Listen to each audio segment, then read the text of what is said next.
আফ্রিকাকে মানবজাতির আঁতুড়ঘর বললে ভুল হয় না। সেই আদিমকাল থেকে এখনো অবধি মানুষ নিজেকে সভ্য করেছে একটু একটু করেই, কিন্তু কিছু কিছু উপজাতি নিজেদের সভ্য করে গড়ে তুলতে একেবারেই নারাজ। তাদের ভাষা, ধর্ম, সংস্কৃতি কোনো কিছুরই বদল হয়নি। তাদের সেই আদিমকাল থেকে চলে আসা রীতি তথাকথিত সভ্য সমাজের কাছে অনেকাংশই নৃশংস এবং ঘৃণ্যভাবে প্রকাশ পায়। আফ্রিকার ইথিওপিয়ায় অবস্থিত ওমো ভ্যালি, তুর্কান দ্বীপের পূর্ব দিকে অবস্থিত ওমো অঞ্চল, বিশ্বের অন্যতম দর্শনীয় পর্যটন স্থান এই উপত্যকা। যে কোনো দেশের আদিম ও প্রাচীন সংস্কৃতির সন্ধান সবচেয়ে বেশি পাওয়া যায় সেই দেশে বসবাসকারী উপজাতিদের মধ্যে। পৃথিবীর দ্বিতীয় বৃহত্তম মহাদেশ আফ্রিকাতে এই সব উপজাতির সংখ্যা উল্লেখযোগ্যভাবে বেশি। আরবোরে, সুরি, কারো, হ্যামার, মুরসি, কনসো ইত্যাদি ইথিওপিয়ার উল্লেখযোগ্য কয়েকটি উপজাতি। মূলত ইথিওপিয়ার ওমো ভ্যালিতে এইসব উপজাতির সন্ধান পাওয়া যায়। নিম্ন ওমো ভ্যালিকে আফ্রিকার সংস্কৃতি ও একাধিক উপজাতির সম্প্রদায়ের অন্যতম পীঠস্থান হিসাবে গণ্য করা হয়। অনেকেই ওমোকে মানবজাতির জন্মস্থান বলেও বর্ণনা করেন। যদি আক্ষরিক অর্থেই কাউকে ঠোঁট কাটা বলতে হয়, তবে সেটা বলতে হবে ইথিওপিয়ান অধিবাসী মুরসি এবং সুরি গোষ্ঠীর মহিলাদের। তাদের মতো ঠোঁট কাটা পৃথিবীতে আর দুটো নেই। সিরিয়ালের ছবিতে দেখা হনুমানের বুক চিরে রামসীতাকে দেখানোর মতোই মুরসি মেয়েরা নিজেদের নিচের ঠোঁট চিরে চায়ের প্লেট ঢোকায়।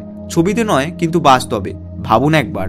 মুরসি এবং সুরিরা থাকে ইথিওপিয়ান দক্ষিণ ওমো উপত্যকার বনে জঙ্গলে। আফ্রিকার অর্ধ উলঙ্গ বনচরী অধিবাসী সবাই। কারো গায়ে পশুর ছালের পোশাক, মাথায় পালক, চুলে জবজব করছে লাল মাটি, কারো গা ভরে হরেক রঙা পুঁতির, ধাতুর বা পশুর হাড়ের গয়না, কারো কারো গায়ে মুখে খড়ি মাটি দিয়ে নকশা আঁকা। সুরি আর মুরসি উপজাতি মেয়েদের 15-16 বছর বয়স হলেই ওদের নিচের ঠোঁট চিরে কাটা জায়গায় কাঠের টুকরো গুঁজে দেয়া হয়। পরদিন টুকরোটা বের করে আরেকটু বড় সাইজের টুকরো ঢোকানো হয়, তারপর দিন আরেকটু বড়। এইভাবে রোজ কাটা ঠোঁটে টান পড়তে পড়তে কাটা অংশের ফাঁকটা বাড়তে থাকে। তখন মাটির গোলাকার চাকতি লাগিয়ে দেয়া হয় ওইখানে। কয়েক মাস ছাড়া ছাড়া চাকতি বদলানো হয়। একটু বড় চাকতি, তারপর আরেকটু বড়। এরকম করে করে ঠোঁটের কাটা অংশ বাড়তে বাড়তে যখন চায়ের প্লেটের সমান সাইজের চাকতি ধারণ করতে সক্ষম হয়, তখন সেইটাই হয়ে যায় স্থায়ী অলংকার। সেই মাটির প্লেটে আবার সাদা, কালো, হলুদ দিয়ে নকশা আঁকা থাকে। অত বড় প্লেটের ভারে নরম ঠোঁট উল্টে ঝুলে থাকে গলা অবধি। নিচের পাটির দাঁত মাড়ি সব বেরিয়ে পড়ে। তবে এই অদ্ভুত প্রথার পিছনে আরও একটি তথ্য একাধিক গবেষণায় উঠে এসেছে। এর মধ্যে অন্যতম 1938 সালের এক রিপোর্টের সূত্রে বলা হয়েছে, দাসত্ব থেকে মুক্তি পাওয়ার জন্য এই আজব প্রথা শুরু হয়েছিল। একসময় আরবের ধনী ব্যক্তিরা এই এলাকার নানা গ্রামে এসে মেয়েদের উপর নির্বিচারে অত্যাচার চালাতো, তাদের দাস হিসেবে কিনে নিয়ে যেত। এই দাসত্বের অভিশাপ থেকে মুক্তি পাওয়ার জন্যই ঠোঁট কেটে প্লেট বসানোর প্রথা চালু হয়, যাতে মহিলাদের দেখতে খারাপ লাগে, তাদের আর কেউ পছন্দ না করে। ওমো উপত্যকার পার্শ্ববর্তী এলাকাতেও শিশুকন্যাদের ঠোঁট ফুটো করে কাঠের টুকরো ঢুকিয়ে দেওয়ার রীতি রয়েছে। বড় হওয়ার সঙ্গে সঙ্গে এই ফুটোর আয়তন বাড়তে থাকতো এবং সেখানে বড় প্লেট বসানো হয়। আবার ওদের ছেলে মেয়েদের সকলের হাতে, পিঠে, বুকে, পেটে দেখা যায় অজস্র ক্ষতচিহ্ন। কোনো মারপিট দুর্ঘটনার ব্যাপার নয়।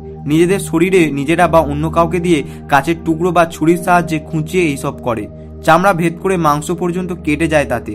তারপর কাটা জায়গায় গাছের রস, কাঠকয়লার গুঁড়ো দিয়ে ইচ্ছে করে ইনফেকশন বাঁধায়। এতে কি হয়, ঘাস শুকিয়ে যাওয়ার পরেও কাটা অংশ বরাবর চামড়া ফুলে উঁচু হয়ে থাকে।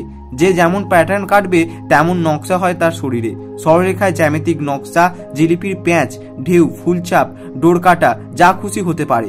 কেউ কেউ পাশাপাশি ছোট ছোট ঘা বানিয়ে বুটি বুটি প্যাটার্নও বানায়। এতে কি হয়, ঘা শুকিয়ে যাওয়ার পরেও কাটা অংশ বরাবর চামড়া ফুলে উঁচু হয়ে থাকে। যে যেমন প্যাটার্ন কাটবে তেমন নকশা হয় তার শরীরে।